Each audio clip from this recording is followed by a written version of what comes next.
here with Gary White, who is a prolific climate change activist who has worked with Al Gore on the Climate Reality Project. Hello. Hi. So our first question will be, what ignited your passion for climate change? What ignited my passion was an involvement a number of years ago while working in the Silicon Valley, where I worked for about 30 years up until about 2012. And for the last 10 or so years, I got involved in a field called corporate social responsibility. Okay. And corporate social responsibility, or CSR, was also called sustainability. And it's really an activity that brings environmental consciousness, for the most part, to large companies. And that got me very, very involved in the environment movement and the climate movement. And when I left their employ, I was looking around for things to do, and I got contacted by Al Gore's organization inviting me to come to training that happened to be in Toronto.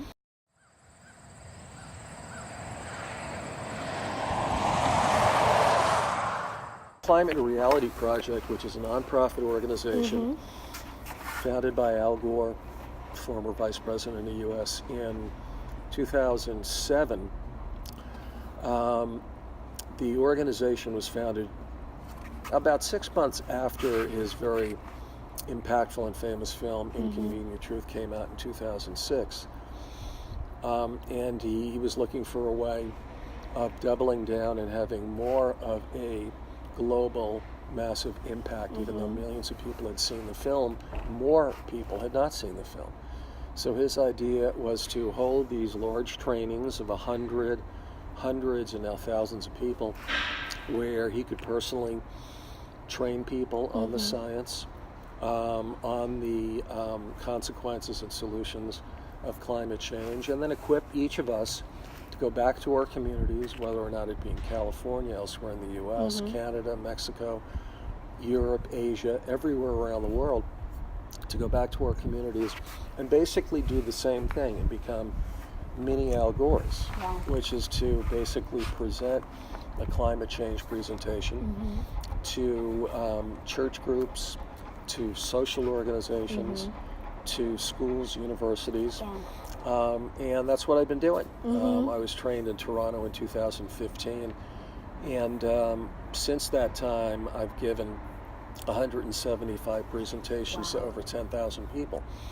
So you can see how this really builds on itself, and I'm only one person out of 18,000. Wow, that's absolutely incredible. So when you worked with companies to highlight issues of climate change, what kind of things were you teaching them about? Well, within the corporate environment, there are a number of aspects to sustainability.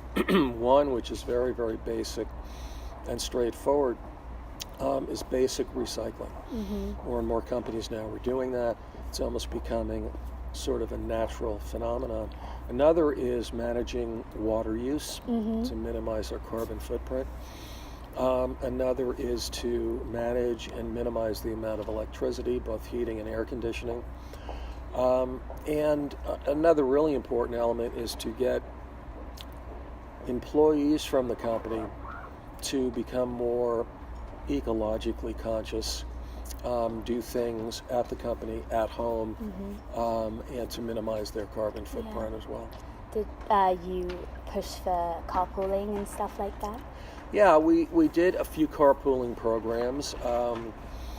We also had talked about arranging for buses for employees, which has now gotten very, very popular. And various other programs where employees could volunteer with local organizations, especially environmental organizations. Got it. Well, that's fantastic.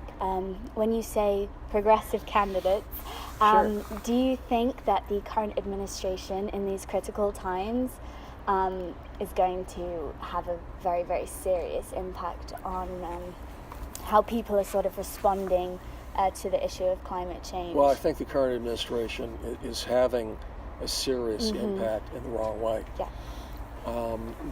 With Trump and the people that he's put in charge, let's say the EPA, the Interior Department, and others, these are people that have, in their entire career, aligned themselves with fossil fuel companies. They've received a lot of campaign donations from oil and gas companies, continue to do so, and therefore, in their voting and in their action, continue to do the bidding of these companies. And it's unfortunate. So, whereas many other countries around the world are really taking aggressive, proactive steps at the national or federal level, we're actually going backward, which is unconscionable but happening.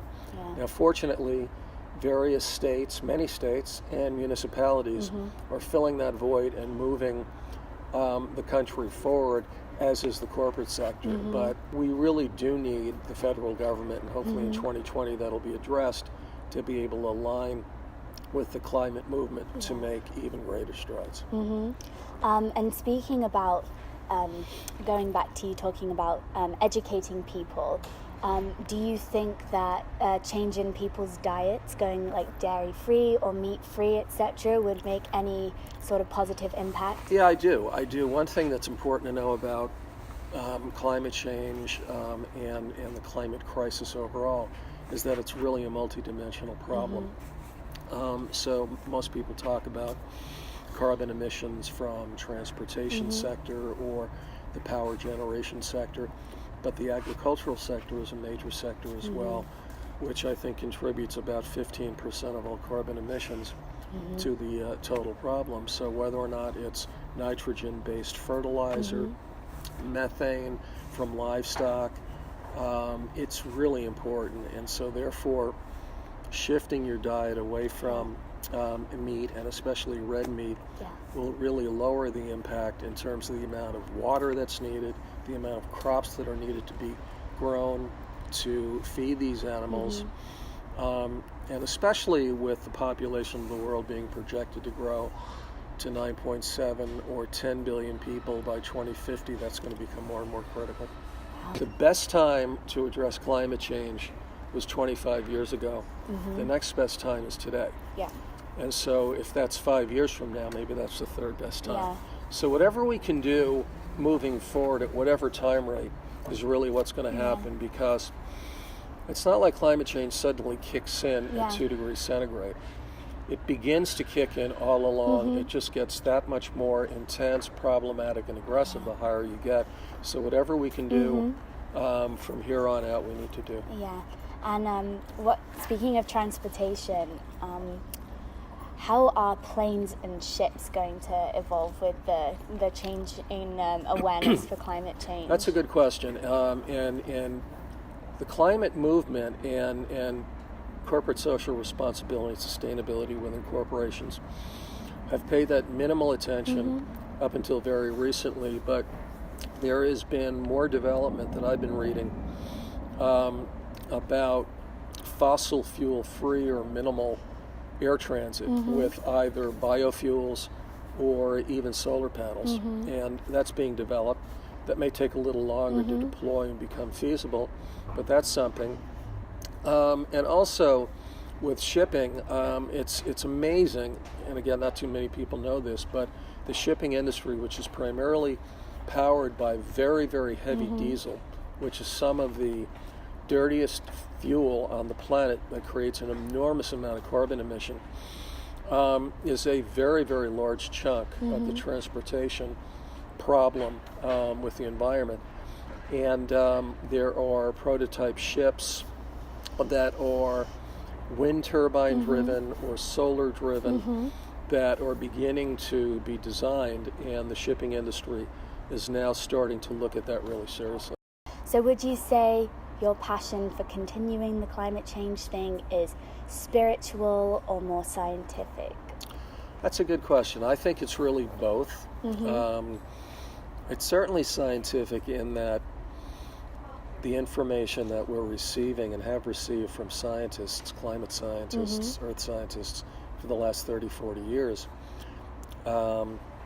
has shown that it is completely true that climate change right now and the increase in global warming is overwhelmingly man-made.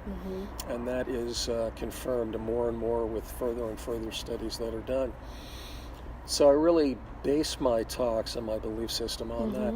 But it does become real spiritually driven and kind of a personal mission to get this message across. And more even important than that is to motivate people to take action. So what can you know about climate change, and why is it important?